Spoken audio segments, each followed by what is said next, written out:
Thank you for tuning in. My name is Key Pack. I'm the PT Pack Liaison of the APTA Student Assembly. And thank you for joining us. We have Justin Elliott, VP of Government Affairs, with us to talk a little bit about something called the therapy cap and a little bit of other stuff. So first off, I want to ask you, thank you for coming on and speaking with me. But I guess first off, so what is this therapy cap and what does this mean? So great question, because it's been an issue that the physical therapy profession has had to deal with for almost 2 decades now. You know, back in 1997, Congress, as part of the Balanced Budget Act of 1997, decided they were going to put on a hard cap on physical therapy services as well as occupational therapy services and speech language. And it was a hard dollar amount, no exceptions, no exemptions. And immediately after they passed that bill, they realized that they had done something pretty bad. And so for a number of years, Congress enacted a number of moratoriums trying to delay enactment of the hard cap. And more recently, they developed what was known as the exceptions process, the temporary exceptions process. So that way, folks who had medically necessary services could go beyond the hard cap. Now, the problem, though, is that the exceptions process was always temporary. It was just a temporary patch that required APTA and our friends at AOTA and ASHA to go back to Congress every year, every 2 years, to get them to extend that temporary patch. And there were a couple times where, because of congressional inaction, that hard cap went into place. And we saw on January 1st of this year, again due to congressional inaction, a hard cap of $2,010, no exceptions, no exemptions went into place. And it was really disheartening to see the impact that had on patients who were told that, you know what, if Congress doesn't act, we're going to have to stop your therapy.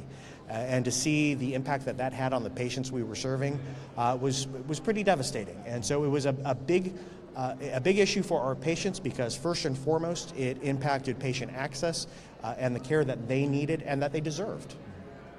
Awesome. Well, I want to ask a follow-up question to that. So I'm actually a PTA student in my second year. I'm about to graduate in May, actually. So I've heard a little bit about this PTA reimbursement issue. So what is that exactly? So great question, because as the therapy cap fix, the permanent fix to the therapy cap, was added to the Bipartisan Budget Act of 2018, which got passed by Congress about 2 weeks ago. And I'll tell you, Congress has been accused of being inefficient and slow, but 2 weeks ago, they were probably the fastest we've ever seen them act ever. They introduced a bill, the giant, over $500 billion package, a mammoth package, on Monday night. It was voted on by the House of Representatives on Tuesday, went over to the Senate, and was through the Senate by early Friday morning, had a bit of a government shutdown on Thursday, and then signed by the President on Friday morning. So a massive package that they did include the permanent fix to the therapy cap, which we're very happy about. However, what happened was, as they were putting the House leadership and Senate leadership, as they were putting this package together, this giant budget package, they kept adding things, and that price tag of that package kept going up. Now, they didn't raise any taxes or increase revenue to pay for that additional cost, so they started looking for what were known as offsets, things that could help reduce the cost.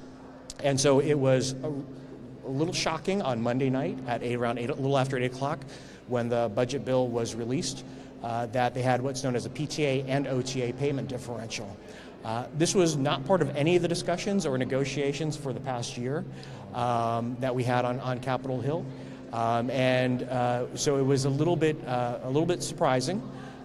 We imagined that in the final hours that the leadership was putting together, they were literally pulling everything but the kitchen sink and dropping it into this package, because there were a number of other offsets that they added, which kind of came out of nowhere, which impact other professions.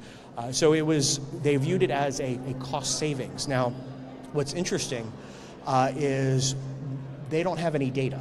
And so when we have asked the question, well, you say it's a cost savings, show us the data that led you to believe this. Again, Centers for Medicare and Medicaid Services, CMS, they have no claims data to tell us how they got this number. And so that was a little bit of a surprise. So now, while it was a surprise that it was included in the package as an offset at the last minute, we do know that this was an issue that they were thinking about based back on 2010. the MedPAC, Medicare Advisory Commission, had begun raising questions, saying, well, why are OTAs and PTAs paid at the same level when nurses and physician assistants are not? And there's that differential between physicians and physician assistants. And so we knew that it was on their radar. In 2014, there was some legislative language that wanted to look at just studying the issue because, again, they have no data. And so we knew that that did not go anywhere, that did not pass, so they did not pursue it at that time. And since then, we've seen a number of commercial payers as well as a couple state workers' comp move to a differential. So we knew that this was something that was on the radar. What made it a surprise is that what should have been a first sign that Congress was going to act is they would need to study this first and actually get data before they could move forward with a proposed policy. What they're doing, they're going right for the proposed policy, which is a 15% payment differential off the physician fee schedule for both PTAs and OTAs. Now, it's not going to go into effect for another 4 years, till January 2022. So we do have some time. I will say that, the bill, we found out about this differential on Monday night.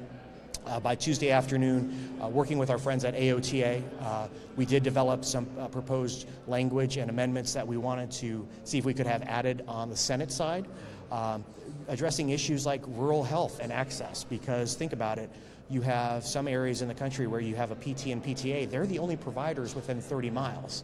What's that going to do to rural health? What's that going to do to small clinics? So there are a number of concerns that we have with this. And when we did go to the Senate, they certainly understood our concerns. But at that point, as I said, this bill has been baked. It's going right through. And another challenge was that this budget bill that they passed in a week's time wasn't a standard legislative process that we grew up learning in civics class. There was no committee hearings. They didn't have floor debates. They didn't have amendments offered. It was pretty much a straight up or down vote by both the House and Senate. And so the process that they utilized really restricted not only our ability, but a number of other groups and industries who had concerns about this, any ability to make any changes, because they were pretty much set on getting that done and through the legislature by Friday morning before the government shutdown deadline. Okay. Wow, so that was definitely informative. I'm glad that we're being very transparent about that, because I know a lot of our members were, to say the least, a little frustrated over this. Yeah. So going forward, what's done is done. We're just going to have to keep fighting with advocacy. The job is never done. That's why we always have to keep pushing forward. So talking about the PT PAC. So what is the PT PAC exactly, and what does this mean? Well, it's a political action committee, and it's an opportunity and way for members of the profession to make donations. That way, APTA can provide support to those members of Congress who are willing to fight for the profession.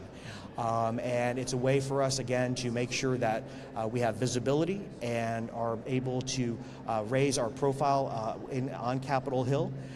We are bipartisan, and I think that's important to note, that in this era where of hyper-partisanship and not a whole lot of folks getting along up on Capitol Hill, the one great thing about PT PAC is we are bipartisan. We work with Republicans and Democrats, liberals and conservatives, and we try to really bring folks together to solve big policy issues. And so it's a way, again, for us to show that we're serious to members of Congress, that we are a presence. And more importantly, as well as important, is that there are a number of other organizations and groups out there who have their target on physical therapy. They would very much like to call themselves physical therapists or physical therapist assistants and not go to PT or PTA school. They would like to maybe get increased reimbursement at the cost of our reimbursement, and they're donating to their PAC. And so we need to make sure that we have not only a good defense, but a good offense. And so I think that the PT PAC is a wonderful opportunity, and it's also a great time here at Combined Sections Meeting. We have a fundraiser on Friday night at the House of Blues, so it's serious work, it's tough work, but it's also a great opportunity and great to network and meet new friends and have fun. Awesome. Thank you so much, and just want to plug in you can always make a donation as an APTA member at ptpac.org. You can also look up any priority issues that are affecting everyone nationally and at your state level.